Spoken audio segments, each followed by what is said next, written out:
শব্দটি শুনে অবশ্যই বুঝতে পারছো এই রেসিপিটা কেমন হয়েছে। ইফতারির জন্য সবচেয়ে জনপ্রিয় এবং মচমচে চিকন আলুর চপ।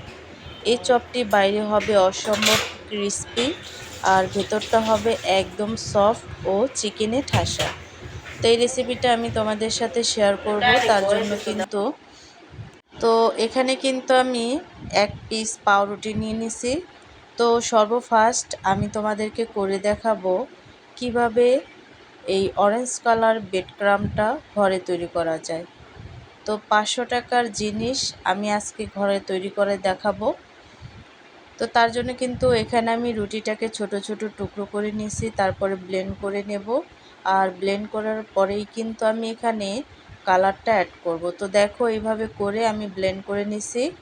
তারপরে কিন্তু এখানে আমি অ্যাড করে দেব ফুড কালার। তোমরা চাইলে কিন্তু রুটিটা যখন নাকি টুকরো টুকরো থাকবো তখনও কিন্তু এই কালারটি অ্যাড করে তারপরে ব্রেড ক্রাম্বটি তৈরি করতে পারো। তো আমি একেবারে গুঁড়া করে তারপরে কিন্তু কালারটি অ্যাড করছি, এতে অনেকটা সুবিধা হয়। তো হাই গাইস, আসসালামু আলাইকুম, welcome back to my channel. কেমন আছো তোমরা সবাই? আশা করছি ভালো আছো, আল্লাহর রহমতে আমি অনেক ভালো আছি।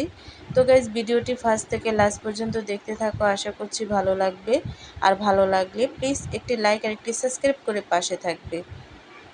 তো দেখো এখানে কিন্তু আমাদের ব্রেড ক্রাম্ব তৈরি হয়ে গেছে। আর এই ব্রেড ক্রাম্বটা এখন আমি একটু রোদে শুকাতে দেব, যেহেতু এখানে ফুড কালার অ্যাড করা হয়েছে, একটু ভিজা ভিজা টাইপের আছে। তোমরা চাইলে কিন্তু এটা হালকা করে টেলে নিতে পারো। তো আমি একটু রোদে শুকাবো, তারপরে কিন্তু এই রেসিপিটা করে নেব। আর এখানে রেসিপি করার জন্য আমি নিয়ে নিছি সিদ্ধ করা আলু। আলু সিদ্ধ করার পর খুব ভালো করে চটকে নিতে হবে যেন কোনো দানাদার না থাকে। আর আলুর সাথে সামান্য বিট লবণ দিলে স্বাদ অনেকটা বেড়ে যায়। তো এখানে আমি যে যে উপকরণগুলো আছে সেগুলো কিন্তু অ্যাড করে দিচ্ছি। ধনেপাতা কুচি, আর হচ্ছে পেঁয়াজ বেরেস্তা, আর হচ্ছে পেঁয়াজ বেরেস্তার পর এখানে আমি অ্যাড করে দিছি যে মশলাগুলো এখানে দরকার সেগুলো। আর এখানে আমি অ্যাড করে দিছি জুলিয়ান কাট করে রাখা মুরগির মাংস। হ্যাঁ, এই মুরগির মাংসটাকে আমি কিভাবে সিদ্ধ করে নিছি, মাংস সিদ্ধ করার সময় সামান্য আদা রসুন বাটা আর গোলমরিচ গুঁড়ো দিয়ে, তাহলে মাংসের ভেতরে দারুণ ফ্লেভার থাকবে। তো তারপরে কিন্তু আমি জুলিয়ান কাট করে এই মাংসটাকে একেবারে একেবারে ঝুরি ঝুরি করে নিচ্ছি। আর এখানে কিন্তু আমি আলুটাকে সব কিছু মিশিয়ে তারপরে কিন্তু ভালোভাবে এই আলুর চপটা আমি তৈরি করে নেব। তার আগে কিন্তু হাতে একটু সামান্য তেল দিয়ে আমি সামান্য আলু নিয়ে তারপরে কিন্তু গোল গোল করে চপের আকার তৈরি করে নিচ্ছি। তো এইভাবে করে সবগুলো চপ আমি তৈরি করে নিছি। আর এখানে আমি কোট করে নেব, তার জন্য নিয়ে নিছি একটা ডিম। তোমরা চাইলে ডিমটাকে কমিয়ে বাড়িয়ে নিতে পারো। তো ডিমের সাথে আমি এখন অ্যাড করে দেব সামান্য ময়দা। ডিমের সাথে সামান্য ময়দা মিশিয়ে যে ব্যাটারটা করছো সেটা যেন খুব বেশি পাতলা না হয়। ময়দাটা ডিমের সাথে ভালোভাবে ফেটিয়ে নিয়ে যাতে কোনো দানাদার না থাকে, এতে পুডিং খুব শক্ত আর মচমচে হবে। তা আমি কিন্তু ভালো করে বিট করে নিচ্ছি এই পুডিংটা। তারপরে কিন্তু একটা চপ দিয়ে ভালোভাবে কোট করে নেব। আর এই ময়দাটা যদি তোমরা ডিমের সাথে দাও না, তাহলে কিন্তু অনেক সুবিধা হয়। তোমরা একবার বাসায় ট্রাই করে দেখবে, অনেকটা ভালো হয় কোট করার জন্য। ভাজার সময় একদমই কিন্তু এই ছোটার ভয় থাকে না।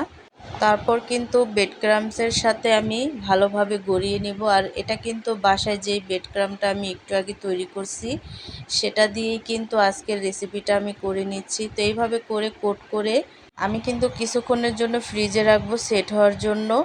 চপগুলো ভাজার আগে ডিমের ব্যাটারি চুবিয়ে অন্তত 5 মিনিট সেট হতে ফ্রিজে রেখে দিবে, তাহলে ভাজার সময় তেলটা নষ্ট হবে না। তো এখানে কিন্তু 5 মিনিটের জন্য ফ্রিজে রেখে বের করে তেলটাকে পর্যাপ্ত গরম করে আমি কিন্তু এক এক করে চপগুলো দিয়ে দিচ্ছি। আর তেলে দিয়ে উল্টিয়ে পাল্টিয়ে আমি একেবারে ক্রিস্পি করে ভেজে নেব। চপগুলো মচমচে করার জন্য ব্রেড ক্রাম্বস বা বিস্কুটের গুঁড়ায় গড়িয়ে নেওয়ার পর 10 মিনিটের ফ্রিজে রেখে সেট করে নেবে, এতে ভাজার সময় ওপরের আবরণটা খুলে যাবে না। তো দেখো আমি কিন্তু উল্টিয়ে পাল্টিয়ে তারপরে কিন্তু ভালো করে ভেজে নিচ্ছি। তো গাইস দেখো, মাঝারি আছে ভাজার কারণে চপগুলোর কালার কত সুন্দর গোল্ডেন ব্রাউন হয়েছে। আমি এতে কোনো বাড়তি রং ব্যবহার করিনি, পুরো ঘরোয়া মশলায় এটি তৈরি। এটি দেখতে যেমন লোভনীয়, খেতে তার চেয়েও অনেক বেশি মজাদার। তৈরি হয়ে গেল আমাদের বাহিরে ক্রিস্পি আর ভেতরে সফট চিকেন আলুর চপ। সস আর শসা দিয়ে পরিবেশন করলে সবাই তোমার রান্নার ফ্যান হয়ে যাবে।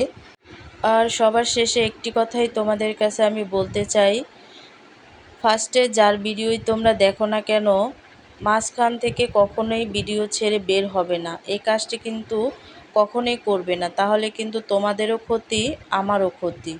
এটা কিন্তু গাইডলাইন মেনেই চলতে হবে। অনেকেই আসো ভিডিওর মাঝখান থেকে স্কিপ করে বের হয়ে যাও, এই কাজটা একদমই করবে না। দেখতে ইচ্ছে না করলে কেউ ভিডিও দেখবে না, আর এই কাজটা করলে অনেকটা ক্ষতি হয়। তো তোমাদের ভিডিওগুলো দেখে ভালোবাসা দেই আমি, এই জন্য তোমাদের জন্য আর তোমাদের যেন ক্ষতি না হয়, সেই জন্য কিন্তু আমি কখনোই কারো ভিডিও স্কিপ করে বের হই না। তো তোমরা ভিডিওগুলো দেখো, ভালোবাসা দাও, এই জন্য আমি কৃতজ্ঞ। আর এক একটা লাইক আর কমেন্ট আমাকে অনেক উৎসাহ দেয়। এই চপগুলো পারফেক্ট করার জন্য ভাজার একটা বিশেষ কৌশল আছে, যা আমি ভিডিওতে তোমাদেরকে অলরেডি দেখিয়েছি। ঠিক 1 মিনিট পরেই বলবো। তো তোমরা ভিডিও একদম না টেনে শেষ পর্যন্ত দেখবে, কারণ ভিডিও যদি ধৈর্য ধরে না দেখো তোমারও ক্ষতি, আমারও ক্ষতি। তো রেসিপিটি ভালো লাগলে শেয়ার করবে এবং পরবর্তী ভিডিও দেখার জন্য সাবস্ক্রাইব করে বেল আইকনটি টিপে পাশেই থাকবে। তো আজকে রেসিপিটি কেমন লাগছে অবশ্যই কিন্তু কমেন্টে জানাবে। তো অন্য কোনো রেসিপি নিয়ে তোমাদের মাঝে আবার চলে আসব। আজকে এই পর্যন্তই। সবাই সুস্থ থাকবে, ভালো থাকবে। আল্লাহ হাফেজ।